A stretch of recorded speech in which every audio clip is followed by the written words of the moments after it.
Bonjour. Maintenant, on va expliquer l'analyse quantitative. La vidéo précédente est en ce qui concerne l'analyse qualitative. Maintenant, l'analyse quantitative. L'analyse quantitative, c'est quoi? L'analyse quantitative. Ok. Donc, l'analyse quantitative sert à déterminer la formule, c'est pas le formule, la formule moléculaire ou empirique d'un composé organique. C'est-à-dire trouver ses indices X, Y, Z et T. Donc, d'après la loi des proportions définies, on peut dire que la masse molaire du composé organique qui est CX, HY, Z, NTC par exemple, divisé par 100 est égal à la masse molaire du carbone multiplié par le nombre d'atomes de carbone qui est X, divisé par le pourcentage massique du carbone est égal. La même chose pour l'hydrogène sur pourcentage hydrogène, la même chose pour oxygène, azote, soufre, brome, iode, ainsi de suite. Ça dépend de la nature du composé organique. Donc, comment trouver les pourcentages en masse? Je vais vous montrer un exemple. L'analyse quantitative d'un composé organique contenant carbone, hydrogène et oxygène. Donc l'analyse qualitative, c'est déjà achevé. Il nous a dit que les éléments sont CH et O. A donné les résultats suivants. La combustion complète d'un échantillon du composé organique M égale 13 mg. Produit 169 mg de dioxyde de carbone CO2 et 68 mg d'eau. Comment peut-on trouver le pourcentage massique du carbone qui se trouve dans 73 mg du composé organique? On dit C plus O2 donne CO2. C'est-à dire, le nombre de moles, d'après le rapport stoichiométrique, le nombre de moles carbone sur 1 égale NCO2 sur 1. Masse sur masse molaire égale masse sur masse molaire. On trouve que le nombre de moles du carbone est égal à 0,00038 moles. Donc, c'est le nombre de moles du carbone.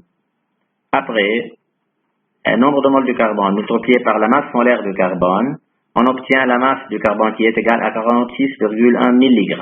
Pourcentage carbone égale masse carbone sur la masse du composé organique multiplié par 100, tous les deux en milligrammes, c'est pas nécessaire de les convertir en grammes. 46,1 sur 73 fois 100 est égal à 63,2% en masse de carbone. Yani, dans 73 mg, il y a 63,2% carbone, ou 46,1 mg de carbone. Pour l'hydrogène, c'est la même chose. On peut dire que pour H2O, on peut dire que 2H plus O donne H2O. Donc, NH sur 2 égale NH2O sur 1. On tire le nombre de moles d'hydrogène qui est égal à 0,0076 moles. Parce que NH2O est égal à masse sur masse molaire. Masse H2O 0,068, masse molaire H2O 18, toute la NH2O est. Donc, la masse d'hydrogène est égale à N fois masse molaire égale 7,6 mg.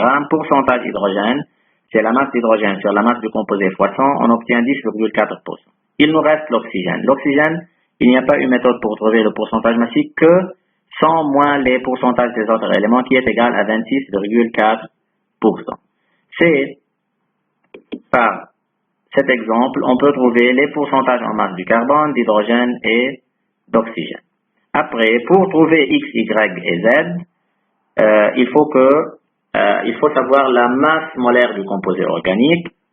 Donc, la masse molaire doit être donnée directement, comme par exemple dans l'exemple 1, la combustion complète de 1,6 g du composé organique A donne deux gaz, dont l'un trouble l'eau de chaud de masse 4,4 g et l'autre de masse 3,6 g qui bleuit le CeSO4.